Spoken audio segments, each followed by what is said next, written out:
దండవత్ ప్రణామం ప్రభు. హరే కృష్ణ అందరికీ దండవత్ ప్రణామములు.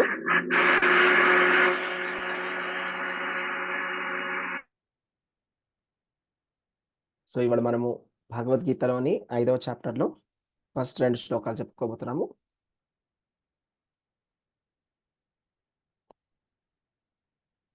జగన్నాథ్ బలదేవ్ సుభద్రమాయి की जय, निताई चैतन्य की जय, परशुराम भगवान की जय, वामन देव की जय, गिरि गोवर्धन की जय. ओम अज्ञानतिमिरान्धस्य ज्ञानाञ्जनशलाकया चक्षुरुन्मीलितं येन तस्मै श्रीगुरवे नमः. नमो विष्णुपादाय कृष्णपृष्ठाय भूतले श्रीमते भक्तिवेदान्त स्वामिनिधि नामिने. नमस्ते सरस्वती देवी गौरवाणी प्रचारिणे निर्विशेष शून्यवादी पाश्चात्य देशतारिणे. जय श्री कृष्ण चैतन्य प्रभु नित्यानंद श्री अद्वैत गदाधरा श्रीवासादि गौर भक्त वृंदा. हरे कृष्ण कृष्ण कृष्ण हरे हरे, हरे राम राम राम हरे हरे. के अध्यायम 5 कर्मयोगము కృష్ణ భక్తి రసభావిత కర్మ. 5.1 అర్జున ఉవాచ సన్యాసం కర్మణాం కృష్ణ పునర్యోగం చ శంససి యచ్ఛ్రేయేతయోరేకం తన్మే బ్రూహి సునిశ్చితం. అర్జునుడు ఇట్లు పలికెను, ఓ కృష్ణ, తొలుత నన్ను కర్మత్యాగము చేయమని తెలిపి తిరిగి భక్తియుత కర్మను చేయమని ఆదేశించుచున్నావు. ఈ రెండిటిలో ఏది ఎక్కువ శ్రేయోదాయకమో దయతో నాకు నిశ్చయముగా తెలియజేయము. 5.2 శ్రీ భగవానువాచ సన్యాస కర్మ యోగశ్చ నిశ్రేయ అకరా ఉభౌ తయోస్తు కర్మ సన్యాసాత్ కర్మ యోగో విశిష్యతి. దేవాది దేవుడు సమాధానమిచ్చాను, కర్మ పరిత్యాగము మరియు భక్తితో కూడిన కర్మ రెండును ముక్తికి శ్రేయోదాయకములే. కానీ ఆ రెండింటిలో కర్మ పరిత్యాగము కంటేను భక్తియుత సేవతో కూడిన కర్మ ఉత్తమమైనది. హరే కృష్ణ. ఇవాళ మనం డిస్కస్ చేయబోయే టాపిక్ ఏంటంటే అర్జునుడు అడిగినటువంటి ప్రశ్న. అర్జునుడు ఏం ప్రశ్న అడుగుతున్నాడంటే 4వ అధ్యాయంలో కృష్ణ భగవానుడు కర్మ గురించి, అకర్మ గురించి, వికర్మ గురించి చెప్పడం జరిగింది. అయితే భగవంతుడు ఏం చెప్తున్నాడంటే వికర్మలను చేయొద్దు అని చెప్పారు. అలాగే అకర్మని చేయమని చెప్తున్నారు. అంటే ఏంటి అర్థం? కర్మ చేయొద్దు అంటే ఏంటి? కర్మ చేయకపోవడం అంటే ఏంటి అర్థము? సన్యాసం తీసుకోవడమా అని అర్జునుడు అడుగుతున్నాడు అనమాట.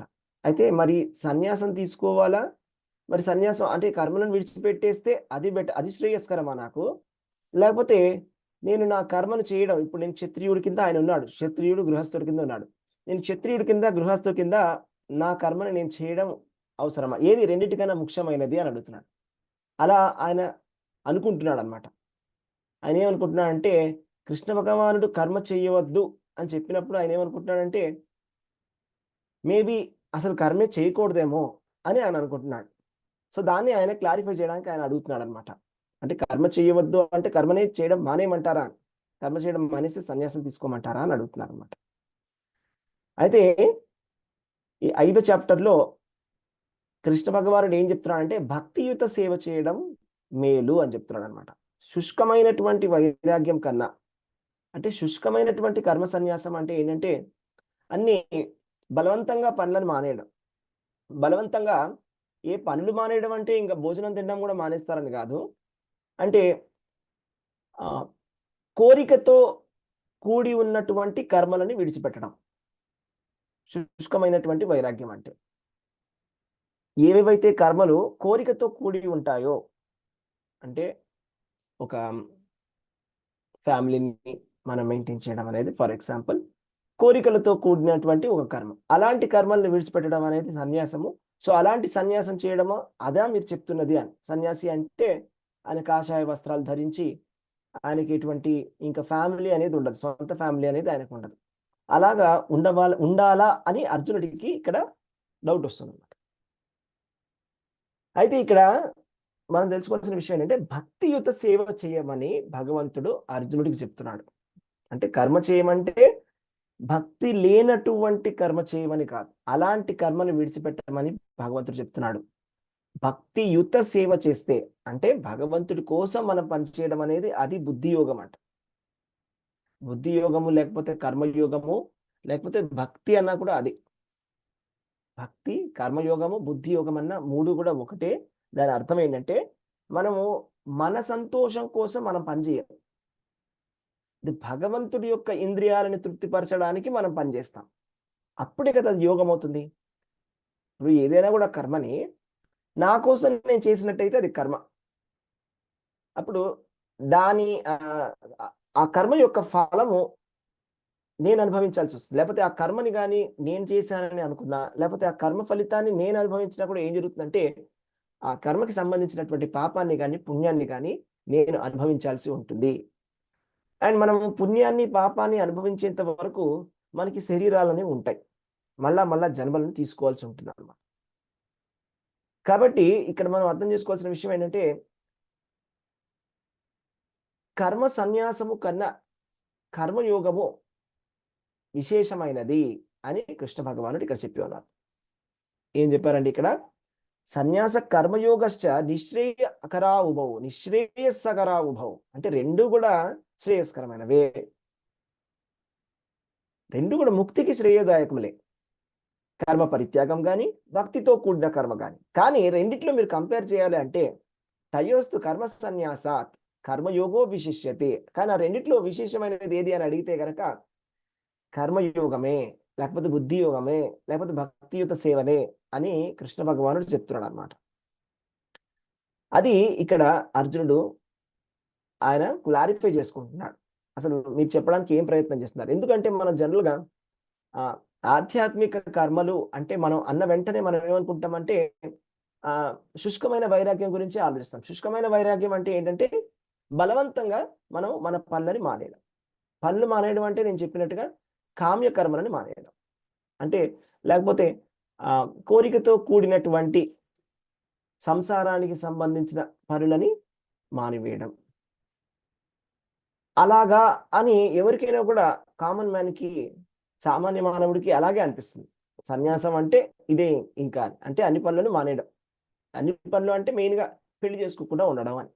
బ్రహ్మచారి కింద, నైష్టిక బ్రహ్మచారి కింద అలా ఒక మూల కూర్చొని ఉండడం అంతే. ఏముంది, పెళ్లి చేసుకోకుండా ఉండి కూర్చుంటే ముక్తి వచ్చేస్తుంది. కానీ ముక్తి వచ్చేస్తుందా? అలాగా కేవలం బ్రహ్మచర్యం వల్ల మాత్రమే ముక్తి వచ్చేస్తుందా? కేవలం ఏమి పెళ్లి చేసుకోకుండా ఏమి పని చేసుకోకుండా అలాగే కూర్చొని చెట్టు కింద కూర్చుంటే ముక్తి వస్తుందా? అలా రాదు.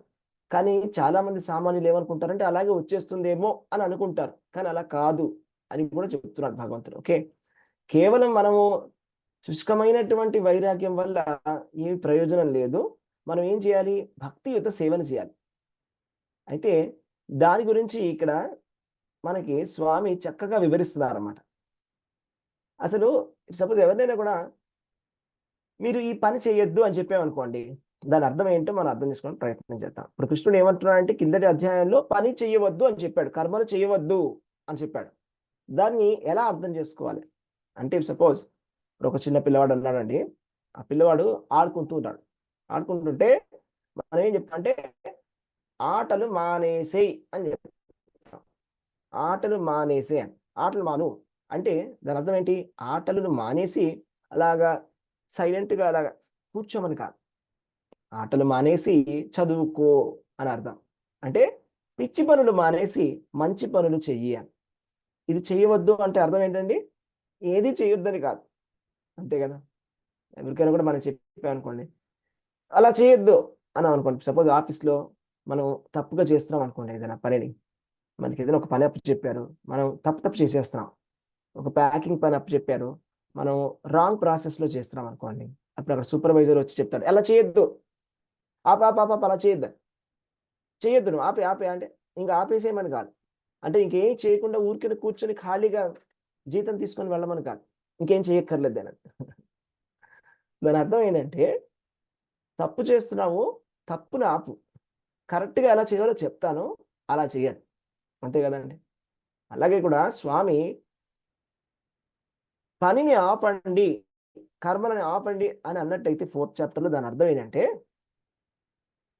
కర్మయోగము కానటువంటి లేకపోతే భక్తి లేనటువంటి కర్మలని చేయవద్దు. అంటే కేవలం మన ఇంద్రియ తృప్తి కోసం పని చేయొద్దు అని చెప్తున్నాడు అనమాట. ఎందుకు అలా పని చేయొద్దు అని మనకి స్వామి ఎక్స్ప్లెయిన్ చేస్తున్నారు. ఇప్పుడు ఈ చాప్టర్లో ఎక్స్ప్లెయిన్ చేస్తారు. ఇంకా చాలా డీటెయిల్గా ఎక్స్ప్లెయిన్ చేస్తారు. మొత్తం ఈ అధ్యాయం అంతా కూడా దాని గురించి ఎక్స్ప్లెనేషన్ అనమాట, కర్మయోగం గురించి. భక్తియుత సేవతో చేసేటువంటి కర్మలు. అయితే ఇప్పుడు బుద్ధుడైనా లేకపోతే నిరాకారవాదులైనా కూడా చెప్పేది ఏమిటి అంటే, ఈ పని చేయొద్దు, అన్ని పనులను మానేసి బ్రహ్మములో ఏకము అవ్వండి అనేది వాళ్ళ సందేశం. అంటే దాని అర్థం ఏంటి అంటే, బ్రహ్మం కానటువంటి పనులు ఏవైతే ఉన్నాయో అంటే భౌతికమైనటువంటి పనులని మానాలి అనేది దాని అర్థం. వాళ్ళు చెప్పడానికి ప్రయత్నం చేస్తున్నారు. కానీ వైష్ణవ సిద్ధాంతం ఏంటంటే, పిచ్చి పనులు మానండి, మంచి పనులు చెయ్యండి అని. అది కంప్లీట్ అర్థం. దాని కంప్లీట్ అర్థం ఏంటంటే, ఎప్పుడైనా కూడా మనం ఇందాక చెప్పుకున్నాం కదా 2 ఎగ్జాంపుల్స్. ఈ పని మానండి అంటే ఇది కంప్లీట్గా మానేయమని కాదు, ఇలా మాని ఇలా చేయండి అని అర్థం. అంతే కదండి. సపోజ్ మనం ఇట్లాగా బైక్లో వెళ్తుంటే ట్రాఫిక్ పోలీసు చేయి చూపించి ఆప అంటాడు. అంటే మనం రాంగ్ సైడ్ ఆఫ్ ద రోడ్లో వస్తున్నామని. అట్లా కాదు, అలా వెళ్ళొద్దని. అంతేగాని మనం ఇక బండి ఆపేసి అక్కడే కూర్చుండిపోమని కాదు ట్రాఫిక్ పోలీస్ చెప్పిన ఉద్దేశం. అంతే కదండి. అక్కడ కాదు అంటే మీరేదో తప్పు చేస్తున్నారు, మీరేదో wrong side of the road వచ్చారు, లేకపోతే అక్కడ పార్కింగ్ ఉందో, అక్కడ ఏదో తేడా ఉందో, లేకపోతే ఏదో చీఫ్ మినిస్టర్ అక్కడ నుంచి బండి వెళ్తుంది, ఒక నిమిషం అక్కడ ఆగమని, లేకపోతే కరెక్ట్గా చూసుకొని వెళ్ళమని చెప్తున్నాడు ఆయన. అంతేగాని ఇంకా పని ఆపేసుకొని బండి ఆపేసేసి ఇంకా కీస్ ఇచ్చేయమని కాదు. సో ఇది తప్పుగా అర్థం చేసుకుంటున్నారు జనాలు. అలాగే అర్జునుడు కూడా తప్పుగా అర్థం చేసుకున్నాడు అనమాట. అర్జునుడు ఏమర్థం చేసుకున్నాడంటే, స్వామి పనులన్నీ మానేయమంటున్నాడేమో, అందుకోసం నేను పని ఇంకా చెయ్యను అంటున్నాడు. కానీ ట్రాఫిక్ పోలీస్ ఆపింది ఎందుకు? తప్పుడు పని మానమని, తప్పు డైరెక్షన్లో వెళ్ళొద్దని, కరెక్ట్ డైరెక్షన్లో వెళ్ళమని చెప్తున్నాడు. కరెక్ట్ డైరెక్షన్లో వెళ్ళడమే కావాలి. అదే వైష్ణవ సిద్ధాంతం. కృష్ణుడు ఎందుకు చెప్తున్నాడంటే, ఈ పని ఏంటా పని మానేయడం అంటే, పని మానేయడం అంటే ఏ పని?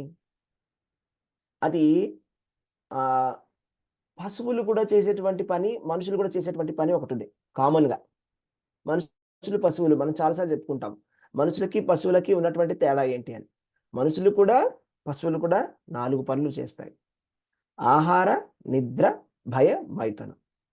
ఈ 4 పనులు కూడా మనుషులు కూడా చేస్తారు, పశువులు కూడా చేస్తాయి. ఈ పనిని మానమని స్వామి చెప్తున్నాడు. అంటే కేవలము తినడానికి, పడుకోవడానికి, లేకపోతే సంభోగం చేయడానికి, లేకపోతే మనం కాపాడుకోవడానికి చేసే పని ఏదైతే ఉందో, ఆ పని ఆధ్యాత్మికమైనటువంటి పని కాదు. ఆ పని మాత్రమే చేసేటువంటి వాళ్ళు ఉన్నారు కదా, అలాంటి వాళ్ళకి ట్రాఫిక్ సిగ్నల్ లాగా స్టాప్ అలా చేయొద్దు అని, తప్పు అని, అలా చేయొద్దు అని చెప్తున్నాడు స్వామి. ఎందుకు అలా చేయొద్దు?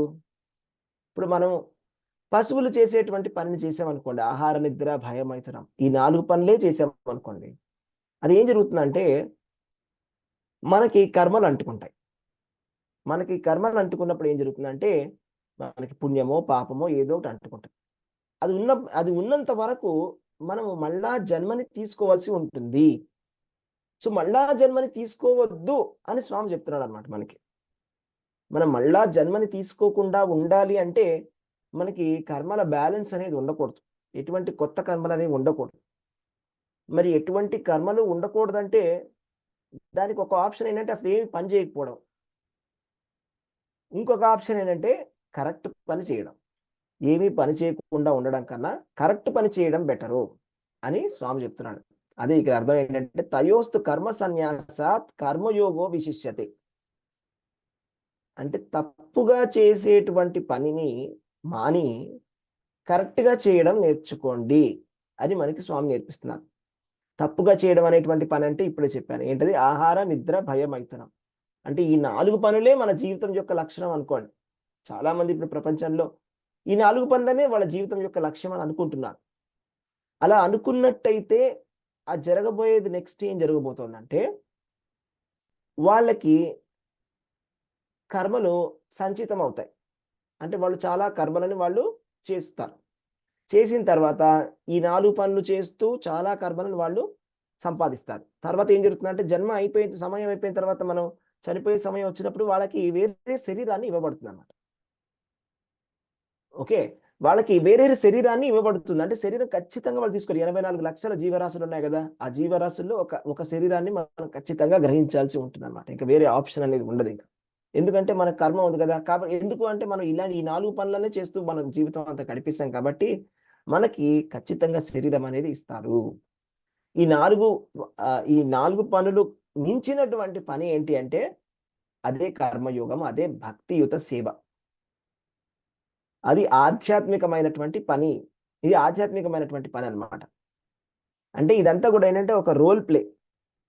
సపోజ్ మీకు ఒక విషయం చెప్తాను చూడండి, చాలా ఇంపార్టెంట్ విషయం.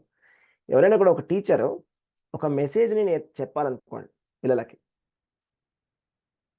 ఒక విధంగా చెప్పొచ్చు. ఏంటంటే డైరెక్ట్‌గా కాన్సెప్ట్ చెప్పేసేసి బోర్డ్ మీద రాసేసేసి చెప్పేయొచ్చు. బట్ అది అర్థం గాదు అలా చెప్తే. డైరెక్ట్‌గా కాన్సెప్ట్ చెప్తే అర్థం గాదు. అదే మనం ప్రాక్టికల్‌గా చూపిస్తే అది బాగా అర్థమవుతుంది. నాకు బాగా గుర్తుంది. మా చిన్నప్పుడు ఆల్జీబ్రా చెప్పడానికి మా సారు 4థ్ క్లాస్‌లో ఒక యాపిల్ పండు తీసుకొచ్చాడు. ఫ్రాక్షన్స్ నేర్పించడానికి. యాపిల్ పండు తీసుకొచ్చి, ఒక కత్తి తీసుకొచ్చి కోసాడు 2 ముక్కల కింద. చూసారా? ఇది హాఫ్, ఇది ఫ్రాక్షన్. 1/4 ఇప్పుడు ఎంతుంది? ఇది 1/4 అని అలా చూపించాడు. అప్పుడు మనకి ప్రాక్టికల్‌గా అర్థమవుతుంది. అలాగే ఈ జ్ఞానం ఏదైతే ఉందో స్వామి, వేదాలలో ఉన్నటువంటి జ్ఞానము, ఉపనిషత్తుల్లో ఉన్నటువంటి సారమే భగవద్గీత. ఈ భగవద్గీతని మనకి స్వామి ఏ విధంగా బోధిస్తున్నారు అంటే భగవద్గీత రూపంలో మనకి బోధిస్తున్నారు. అంటే ఆ సిట్యుయేషన్ అలాగా తయారు చేశారన్నమాట. అంటే అర్జునుడు ఇక్కడ మోహములో ఉన్నటువంటి మనిషిలాగా ప్రవర్తిస్తున్నాడు. అంటే మనలాగా ప్రవర్తిస్తున్నాడు. ఎలాగైతే ఒక సామాన్య మానవుడు ఎలా ఉంటాడో అస్తమానం, అయ్యో నా కుటుంబము, అయ్యో నా పిల్లలు, స్వామి నేను ఒకటే కోరుకుంటాను. నా జీవితంలో నన్ను ఎలాగైనా పెట్టు పర్వాలేదు. కానీ నా కూతురు మాత్రం బాగుండాలి స్వామి. ఇలాంటి సామాన్యమైనటువంటి మానవుడి మనస్తత్వం. అలాగే అర్జునుడు కూడా ప్రవర్తిస్తున్నాడు అనమాట. సామాన్యంగా మోహములో ఉన్నటువంటి మనిషిలాగా ఆయన ప్రవర్తన చేస్తున్నాడు అని చూపిస్తున్నాడు ఆయన. అంతేగాని ఆయన మోహంలో ఉన్నాడని కాదండి అర్జునుడు. ఇదంతా ఒక నాటకంలాగా వాళ్ళు చేస్తున్నారు. అంటే కృష్ణ భగవానుడు ఒక ఒక డ్రామా లాగా చేసి మనకి మెసేజ్ ఇస్తున్నాడు. అంటే కృష్ణుడు అంటే అర్జునుడు అలా వచ్చినట్టు అక్కడికి వచ్చేసి అయ్యో వాళ్ళందరిని చూసేసి కౌరవుల్ని చూసేసి భీష్మాచార్యుడిని, ద్రోణాచార్యుడిని, వాళ్ళందరూ వాళ్ళ బంధువులందరినీ చూసి నేను ఇంకా యుద్ధం చేయను అని ఆయన గాంధీవం చేతిలోంచి అలా జారిపోతుంది.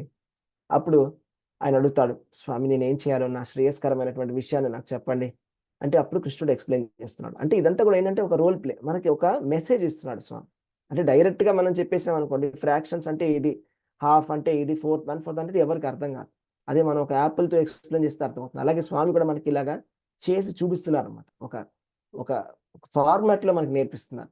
అందుకనే ఇలా కృష్ణుడు చెప్పడము, కృష్ణుడు చెప్పిన తర్వాత అర్జునుడికి ప్రశ్నలు వస్తున్నాయి. మనకు రావాల్సిన ప్రశ్నలే అర్జునుడికి వస్తున్నాయి. అంటే ఒక సామాన్య మానవుడిలాగే అర్జునుడు ప్రవర్తిస్తున్నాడు.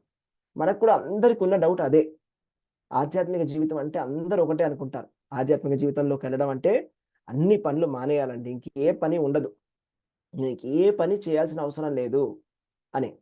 కానీ అది కాదు స్వామి చెప్పారు. అసలు ఏ పని చేయకుండా ఎవ్వరూ ఉండలేరు. అది పాసిబులే కాదండి. ఇప్పుడు మీరు చూడండి, ఏదైనా ఒక చీమ ఉందనుకోండి, చీమ వెళ్తోంది. మీరు దాన్ని అడ్డం పెట్టండి. చెయ్యిలా అడ్డం పెట్టండి చీమని. అది ఉండలేదు అట్లాగా. ఖాళీగా కూర్చొని మెడిటేషన్ చేయమని చెప్పండి.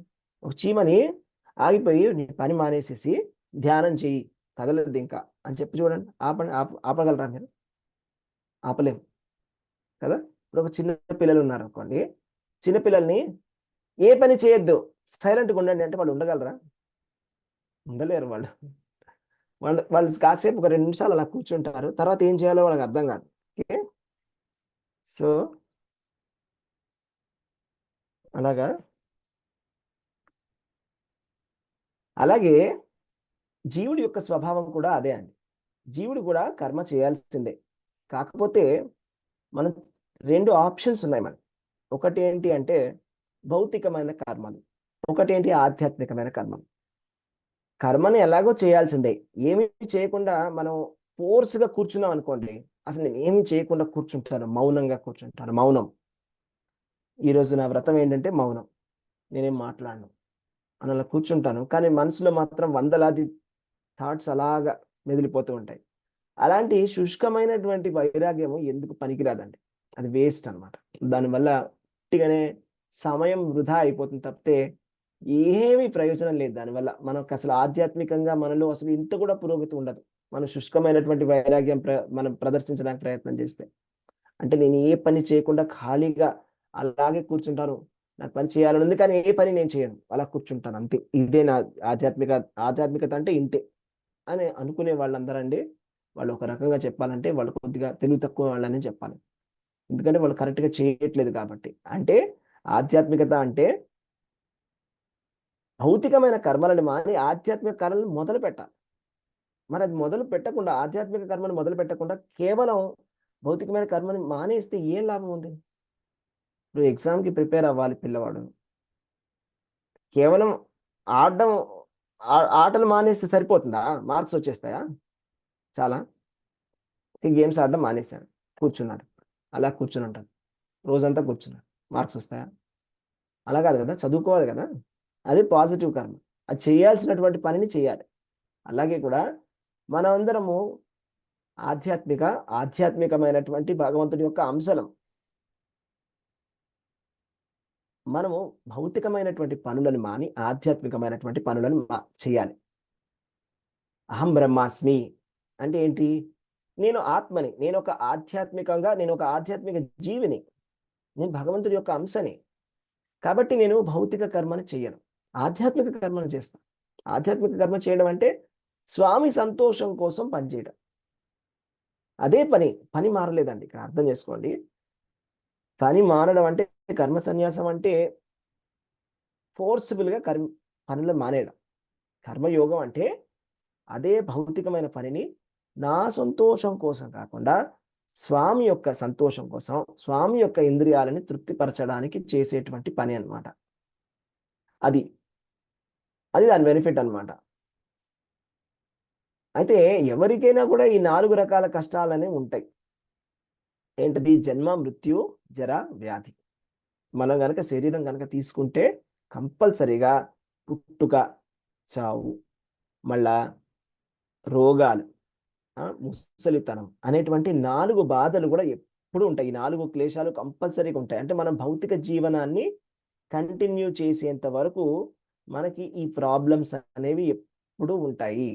ఈ ప్రాబ్లమ్స్ మనకి నిరంతరంగా ప్రతి జన్మకి మనకి కావాలి అంటే మనం అలాగే కంటిన్యూ చేయాలి. అంటే నేను ఏ విధంగా చేస్తున్నానో ఆ విధంగా పని అంటే కర్మలు చేయడం. కానీ అలా కాదు. నాకు ఈ 4 రకాల బాధలు పుట్టుక, చావు, ముసలితనము, రోగాల నుంచి నాకు ఆహ్, శాశ్వతమైనటువంటి పరిహారం కావాలి అంటే గనక మనం ఏం చేయాలంటే భగవద్గీత చదవాలి. దానికి కూడా 2 ఆప్షన్స్. ఏంటంటే ఏ పని చేయకుండా కూర్చోవడము, ఏ పని చేయకుండా కూర్చునే బదులు ఆధ్యాత్మికమైనటువంటి కర్మలు చేయడం, కర్మయోగాన్ని చేయడం. ఏది బెటర్ రెండిట్లో? ఏమి చేయకుండా కూర్చుంటే కొంతవరకు కొత్త పాపాలు అంటుకోకుండా ఉండవచ్చేమో. కానీ మనం చేయాల్సిన అసలైనటువంటి పని ఏంటంటే కర్మయోగం. అదే భక్తియుత సేవ. అంటే భక్తితోటి మనం మన పనులను మనం చేయడమే. అసలు ఈ వర్ణాశ్రమ ధర్మాలన్నీ కూడా ఎందుకు తయారు చేశారంటే దీనికోసం తయారు చేశారండి. ఆ! వర్ణాశ్రమాచరతో పుంసః విష్ణురారాధ్యతే పుమాన్ అని విష్ణు పురాణంలో శ్లోకం ఉంది. అంటే మనం భగవంతుడిని ఆరాధించడం ఎలాగ ఆరాధిస్తామంటే ఈ వర్ణాశ్రమ పద్ధతిని పాటిస్తూ భగవంతుడిని ఆరాధిస్తాం. అంటే మనకిచ్చినటువంటి కర్మలని, విదిత కర్మలని మనం చేస్తూ అందులో ఎటువంటి అటాచ్‌మెంట్ లేకుండా నేను చేశాను అనే భావన లేకుండా చేయాలి. అది చాలా ముఖ్యమైన విషయం. నేను చేస్తున్నాననే అహంకారంతోటి చేయకూడదు. నా చేత చేయబడుతున్నది అనేటువంటి భావనతోటి స్వామి కోసం చేస్తున్నాననే భావనతోటి చేయాలి. అప్పుడది ఆధ్యాత్మికమైన కర్మ అవుతుంది. అంటే ఎప్పుడైతే మనం భగవంతుడి కోసం మనం పని చేస్తున్నామో, లేకపోతే భగవంతుడికి మన కర్మ ఫలితాన్ని అర్పిస్తున్నామో అప్పుడది ఆధ్యాత్మికమైన కర్మ అవుతుందన్నమాట. లేకపోతే అది నేను చేస్తున్నాను అని మిథ్యాహంకారంతో చేసినటువంటి కర్మ అవుతుందండి. ఓకే, సో ఇది మనం అర్థం చేసుకోవాలన్నమాట. అయితే ఇప్పుడు కర్మ సన్యాసం చేయాలన్నా కూడా సన్యాసం తీసుకుందాం అంటారు కొంతమంది. అంటే మేము ప్రపంచాన్ని విడిచిపెట్టేస్తాము, అంటే ఈ భౌతిక ప్రపంచంలో ఉండేటువంటి భౌతికమైన కర్మలన్నీ విడిచిపెట్టేస్తాను అంటే అది కూడా తప్పండి. అందులో తప్పు ఉంది, ఒక మిస్టేక్ ఉంది. ఏంటో చెప్పనా? ఇప్పుడు నాది కాదు నేను వదిలేస్తాను అనుకోండి, అది హాస్యాస్పదం. సపోజ్ నేను ఇలా అన్నాను అనుకోండి, అసెంబ్లీ బిల్డింగ్ నేను వదిలేస్తున్నా, తాజ్ మహల్ని నేను వదిలేస్తున్నా, లేకపోతే ప్రధాన మంత్రి పదవిని నేను వదిలేస్తున్నాను, లేకపోతే లేకపోతే ముఖ్యమంత్రి గారి భవనం ఏదైతే ఉందో దాన్ని నేను వదిలేస్తున్నాను అంటే ఈ మాటకి ఏమీ అర్థం లేదు. నవ్వుతారు కూడా ఎవరైనా అంటే, ఇలా మాట్లాడితే. ఎందుకు నవ్వుతారు? అది నాది కాదు కాబట్టి. నాది కాంది నేను వదిలేస్తున్నాను అంటే నవ్వు వస్తుంది ఎవరికైనా. కాబట్టి ఎవరైనా కూడా నేను ఈ ప్రపంచాన్ని అంతా వదిలేసి నేను త్యాగం చేస్తున్నాను అని అన్నారనుకోండి, నవ్వాల్సిందే ఖచ్చితంగా. ఎందుకంటే ప్రపంచం నీది కాదు కాబట్టి. ప్రపంచం ఎవరిది? స్వామిది. ఎవరిది? భగవంతుడిదే కదా ప్రపంచం అనేది. ఇప్పుడు శరీరమైనా భగవంతుడిచ్చిందే, ఈ భూమంతా భగవంతుడిదే, మంది అని మనం చెప్పుకునేది ఏదైనా భగవంతుడి యొక్క ఆస్తే. మన మనస్సు, బుద్ధి, అహంకారమైన భగవంతుడి యొక్క శక్తి. మనం కూడా భగవంతుడి యొక్క అంశలమే. కాబట్టి నాదంటూ ఏముంది అని మనం ఒకసారి విచారణ చేయాలి. నాదంటూ ఏది లేనప్పుడు నేను వదిలేశాను. చూడండి, కాషాయం బట్టలు కట్టుకున్నాను, అందరూ వచ్చి నమస్కారం పెట్టండి ఇప్పుడు అంటే ఏమైనా మీనింగ్ ఉందా ఆ మాటకి? అంటే అది ఏంటంటే, ఫస్ట్ ఆఫ్ ఆల్ అదొక రకమైన అజ్ఞానము. ఎవరైతే అలా చేస్తున్నారో నేను అంతా వదిలేశానండి అని అనుకునేవాడు కూడా అజ్ఞానంలో ఉన్నాడు అనే విషయాన్ని మనం అర్థం చేసుకోవాలి. ఎందుకంటే ఫస్ట్ ఇదంతా నాది, నేను వదిలేస్తున్నాను అంటున్నాడు అనమాట. అసలు నీది కానే కాదు అని మనకి శాస్త్రం చెప్తుంది. ఈశావాస్యం ఇదం సర్వం యత్కించ జగత్యాం జగత్. అంతా కూడా భగవంతుడికి చెందినటువంటిదే. ఈ ప్రపంచం అంతా, భూమి అయినా ఏదైనా కూడా భగవంతుడి యొక్క ఆస్తి. మంది కాంది నేను ఎలా వదిలేస్తాను? కాబట్టి అందుకనే ఏమంటారంటే, ప్రాపంచికయ భక్తి ఒక ప్రాపంచికతయా బుద్ధ్యా హరి సంబంధి వస్తున ముముక్షుభి పరిత్యాగో ఫల్గు వైరాగ్యం గత్యతే. అంటే ఫల్గు వైరాగ్యం అంటే ఏంటంటే, ప్రాపంచికమైనటువంటి బుద్ధితోటి కృష్ణుడికి సంబంధించినటువంటి వస్తువులని కూడా విడిచిపెట్టడాన్ని ఫల్గు వైరాగ్యం అంటారని. అంటే కర్మత్యాగం చేసే వాళ్ళు కొంతమంది ఏమనుకుంటారంటే, అన్నీ విడిచిపెట్టేస్తున్నాను. ఏం విడిచిపెట్టేస్తున్నాను? భక్తిని కూడా విడిచిపెట్టేస్తాను. ఏం విడిచిపెడతాను? భగవంతుడి యొక్క నామ సంకీర్తన కూడా చేయను, అన్నీ వదిలేశాను. ఇంకా అన్నీ వదిలేశానంటే అదే తప్పుడు వైరాగ్యం. అది ఫల్గు వైరాగ్యం అంటారు. ఫల్గు వైరాగ్యం అంటే, ఒక నది ఉందండి, ఫల్గు అనేటువంటి నది. ఓకే, ఆ నది ఏంటంటే ఎలా ఉంటుందంటే ఇసుకలాగా ఉంటుంది. ఇసుక మీరు కొద్దిగా తవ్వితే కింద నీళ్లు ఉంటాయి. అంటే నీళ్లు ఆ ఇసుక పైన ఇసుక ఉన్నట్టు ఉంటుంది, పైన నడవచ్చు కదా మీరు. తవ్వితే కింద నీళ్లు పారుతూ ఉంటాయి. అంటే అది ఒక నది, కానీ బయటకు చూడడానికి ఇసుకలాగా ఉంటుంది. నది లేదేమో అని అనిపిస్తుంది. కాబట్టి ఇది ఫల్గు వైరాగ్యం అంటే. అంటే బయటికి చూస్తే వైరాగిలాగా ఉన్నాడు, వైరాగిలాగా బట్టలు కట్టుకున్నాడు, లేకపోతే ఒక సన్యాసిలాగా ఒక కాషాయం ధరించి ఉన్నాడు, అంత బాగుంది. కానీ లోపలంతా ఎలాగైతే పైన ఇసుకుంది, లోపల నీళ్లు మొత్తం పెద్ద నది వెళ్ళిపోతుంది కింద నుంచి. అంటే లోపల ఉందన్నమాట ఒక పెద్ద నది, బయటికి మాత్రం కాషాయం బట్టలు ఉన్నాయి. ఇది శుష్కమైనటువంటి వైరాగ్యం. అంటే ఇది చెయ్యవద్దు అని చెప్తున్నాడు స్వామి. ఇది ఎందుకు పనికిరాదా? తయోస్తు కర్మ సన్యాసాత్ కర్మయోగో విశిష్యతే. అలా ఉట్టిగానే అది ఏమవుతుందంటే, ఉట్టిగానే మిథ్యాచార సముచ్యత అంటే ఉట్టిగానే చీటింగ్ అనమాట. అంటే అందరినీ మోసం చేయడం అంతే. ఉట్టిగానే ఒక కాషాయ బట్టలు ధరించేసి లోపల మాత్రం అన్ని కోరికలు తిరుగుతున్నాయి. అయ్యో ఒక పైసలు అనుకుంటాడు, అయ్యో పెళ్లి చేసుకుని హాయిగా ఉంటే ఎంత బాగుండేది, ఎందుకు వచ్చాను ఇక్కడికి.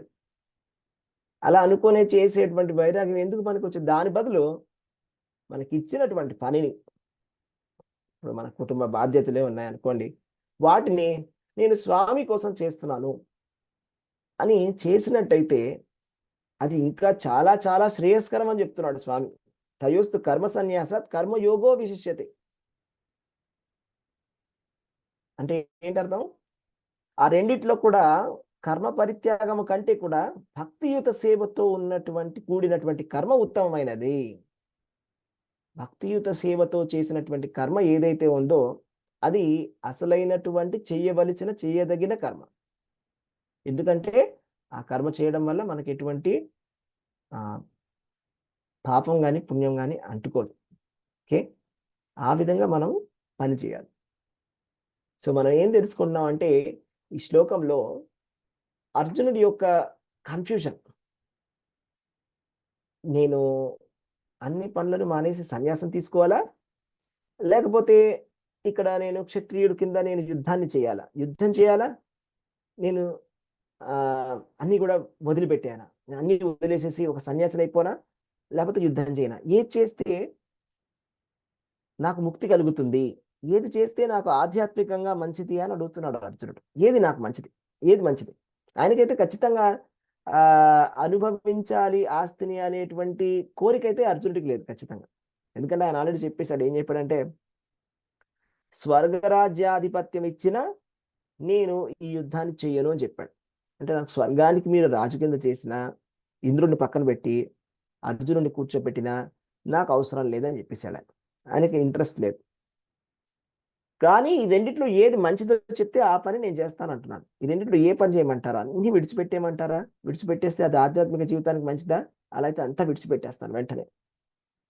లేదు, మీరు చెప్పినటువంటి పని చేయమంటారా? ఆ పని చేస్తాను. ఏది బెటర్ అని అడుగుతున్నారు. స్వామి స్పష్టంగా చెప్పేశారు. అన్ని విడిచిపెట్టేసి ఊరికేనే ఉండేటువంటి శుష్క వైరాగ్యం రెండు మంచిదే, కానీ రెండిట్లో ఇది మేల. రెండు మంచిదే అంటే ఏ విధంగా అంటే, ఏ పని చేయడం వల్ల మనకి చెడు జరుగుతుందో, చెడు జరగడం అంటే ఇక్కడ ఒకటే. మనం ఎప్పుడైనా కూడా ఒక విధంగా ఆలోచిస్తాం. మంచి చెడు కర్మ వికర్మ అంతవరకే ఆలోచిస్తాం. ధర్మము అంటే ఇది మంచి పని, ఇది పుణ్యం, ఇది పాపం, ఇది పుణ్యం, ఇది పాపం. పుణ్యం చేస్తే స్వర్గానికి వెళ్తాం, పాపం చేస్తే నరకానికి వెళ్తాం. ఇది ఒక లెవెల్. ఇప్పుడు భగవద్గీత ఆ లెవెల్లో మాట్లాడట్లేదు, ఇది నెక్స్ట్ లెవెల్లో మాట్లాడతాం. అంటే పుణ్యము పాపము స్వర్గము నరకం కాదు. భగవంతుడి ధామానికి వెళ్తామా, లేదా భౌతిక ప్రపంచంలోనే ఉండిపోతారా? ఇది భగవద్గీత చెప్తుంది. ఇది నెక్స్ట్ లెవెల్. సో మన స్వర్గానికి వెళ్ళినా నరకానికి వెళ్ళినా, స్వర్గానికి వెళ్ళిన వాళ్ళు చాలా సంతోషపడచ్చు. అబ్బా, నేను ఎంత పుణ్యవతిని, నేను ఎంత పుణ్యం చేసుకున్నాను, ఎన్ని పూజలు, ఎన్ని నోములు, ఎన్ని వ్రతాలు చేశాను, హాయిగా స్వర్గానికి వెళ్ళిపోతున్నాను. కానీ జ్ఞానంతో చూస్తే గనక భౌతిక ప్రపంచంలోనే ఇంకా ఉన్నాము, ఎక్కడికి వెళ్ళలేదు. అది పెద్ద గొప్ప కాదు అని. అంటే ఒక లెవెల్ వరకు అది బాగుంది, కానీ అది సరిపోదు. ఎందుకంటే ఇంకా భౌతిక ప్రపంచమే, అది కూడా స్వర్గమైన అక్కడ కూడా క్షీణే పుణ్యే మత్స్యలోకం విశంతి, మళ్ళీ అక్కడ నుంచి కింద పడాల్సింది స్వర్గలోకం నుంచి. కాబట్టి ఆ లెవెల్లో మాట్లాడలేదు స్వామి. ఇక్కడ చెప్పేది ఏంటంటే, ఆయన ధామానికి రమ్మని చెప్తున్నాడు స్వామి. అంటే భౌతిక ప్రపంచం నుంచి దాటి భగవంతుడి యొక్క ధామం అది. భౌతిక ప్రపంచం దాటిన తర్వాత అక్కడ మనకి ఈ 4 ఉండవు: జన్మ, మృత్యు, జర, వ్యాధి. మళ్ళా పుట్టడం, మళ్ళా చనిపోవడం, లేకపోతే వ్యాధులు, లేకపోతే ముసలితనం, ఇవన్నీ కూడా ఉండవు. ఇవన్నీ భౌతిక ప్రపంచం యొక్క లక్షణాలు. భౌతిక ప్రపంచంలో ఉన్నంత వరకు అలా పైకి కిందకి వెళ్తూనే ఉంటాం. కాసేపు స్వర్గలోకంలో, కాసేపు భూలోకంలో, కాసేపు నరకలోకంలో. అది ఎలాగంటే, సపోజ్ మనము జైంట్ వీల్ ఎక్కుతాం కదా. జైంట్ వీల్ ఎక్కినప్పుడు ఏమవుతుంది, పైకి వెళ్తాం కాసేపు, వెళితే తర్వాత మళ్ళీ మనకి సెంటర్లోకి వస్తుంది, మళ్ళీ కిందకి వెళ్ళిపోతాం. జైంట్ వీల్లో కూడా అలాగే పైకి వెళ్ళేటప్పుడు బాగానే ఉంటుంది, కిందకి వచ్చినప్పుడు అందరు గట్టిగా అరుస్తారు, అయ్యో, ఎందుకంటే కిందకి వెళ్ళిపోతున్నాం. అలాగే స్వర్గలోకాలకు వెళ్ళేటప్పుడు బాగుంటుంది, అలా పైకి వెళ్ళేటప్పుడు. ఓకే, కిందకు వచ్చేటప్పుడు ఏడుపు వస్తుంది, అయ్యో అయిపోయింది, టైం అయిపోయింది, స్వర్గలోకంలో పంపించేస్తున్నారు కిందకి, మళ్ళీ కిందకి వెళ్ళి రావాలి. ఇలా జరుగుతుంది, ఇదే జరుగుతుంది యాక్చువల్గా మన ప్రపంచంలో. మన సైకిల్ అనేది అలా జైంట్ వీల్లో తిరిగినట్టు తిరుగుతున్నాం, పైకి కిందకి, పైకి కిందకి. అలా పైకి కింద తిరగడం మానేసి భగవంతుడి యొక్క ధామానికి వెళ్ళాలి. దానికి ఏది శ్రేయస్కరమో తెలుసుకోవాలి. ఏది శ్రేయస్కరం అని. అన్ని మానేసేసి కూర్చోవడం శ్రేయస్కరమా?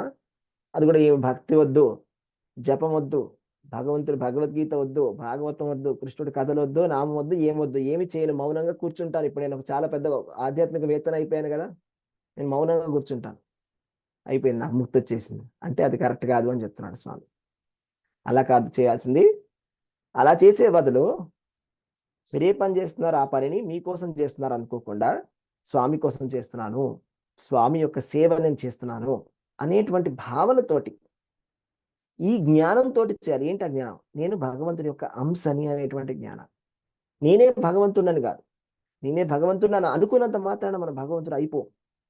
నేనే భగవంతుడిని అని పని మానేసినంత మాత్రాన మనకి ముక్తి దొరకదు. నేను భగవంతుడి యొక్క అంశని అని తెలుసుకొని భగవంతుడి యొక్క సేవ చేయాలి. చేయవలసిన పని అది. చెయ్యకూడని పని మానినంత మాత్రాన సరిపోదు.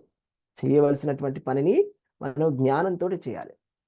ఏంటి ఆ జ్ఞానం? నేను భగవంతుడి యొక్క అంశని, ఈ ప్రపంచం అంతా కూడా భగవంతుడిదే, భగవంతుడు నాకు ఈ అవకాశాన్ని ఇక్కడ ఇచ్చాడు, జీవి కింద, మనిషి కింద ఈ ఊళ్ళో ఇలా పుట్టాను, నాకు ఇవన్నీ కూడా ఇచ్చాడు స్వామి, నాకు ఇది ఇచ్చాడు, ఇంతమంది మా రిలేటివ్స్ని ఇచ్చాడు, ఇలా ఇచ్చాడు, ఈ పనిని ఇచ్చాడు, నాకు పనిని కూడా ఇచ్చాడు.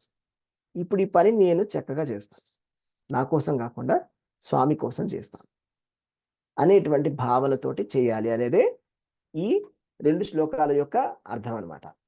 ఓకే, ఎవరికైనా ఏమైనా ప్రశ్నలు ఏమైనా ఉన్నాయా? హరే కృష్ణ. హరే కృష్ణ. హరే కృష్ణ ప్రభుజీ. హరే కృష్ణ. కర్మలు చేయకపోవడం అంటే ఏంటనేది ఈరోజు చాలా క్లియర్ గా అర్థమైపోయింది ప్రభుజీ. అది వరకు అంటే కర్మలు చేయకపోవడం అంటే మనం చేసే కర్మల్లో ప్రతిదీ కూడా మన భగవంతుడికి అర్పిస్తూ చేయాలి అలా అని తెలుసు. మళ్ళీ కర్మలు చేయకుండా ఉన్నా కూడా మనం అనుకుంటాం కర్మలు ఏమి చేయట్లేదని. ఒక సన్యాసి అయినా చేయట్లేదు అనుకుంటాడు, కానీ ఏం చేయకుండా తప్పుతుంది. ఆయన స్నానం చేయాలి, మళ్ళీ అన్ని చేస్తూనే ఉండాలి, భోజనం చేయాలి, అన్ని చేయాలి, కానీ చేయట్లేదు అనుకోవడం కరెక్ట్ కాదు కదా. అలానే మనము ఆహారం, నిద్ర, భయం, మైథునం అనేవి ప్రతి జీవికి ఇచ్చాడు. పక్షులకైనా జంతువులకి ఇచ్చాడు, మనకి అందరికి ఇచ్చాడు. సో వాటిని ఎప్పుడు అదే కర్మలు అనుకోకుండా మనం చేసే ఇంకా అసలైనటువంటి కర్మలు చేస్తే భగవంతుడికి అర్పించాలి అనే విషయం ఈరోజు చాలా క్లియర్ గా అర్థమైంది ప్రభుజీ. Thank you Prabhuji. హరే కృష్ణ. హరే కృష్ణ ప్రభుజీ. ఫల్గు వైరాగ్యం ఉపమానం ద్వారా, ఫల్గు నది అనే ఉపమానం ద్వారా చాలా చక్కగా వివరించారు ప్రభు. దండవత్ ప్రణామం. నేను అదే చెప్దామనుకున్న ప్రభుజీ, ఫల్గు వైరాగ్యం గురించి ఇప్పుడు ప్రభుజీ చెప్పారు, అహ్మద్ ప్రభుజీ చెప్పారు.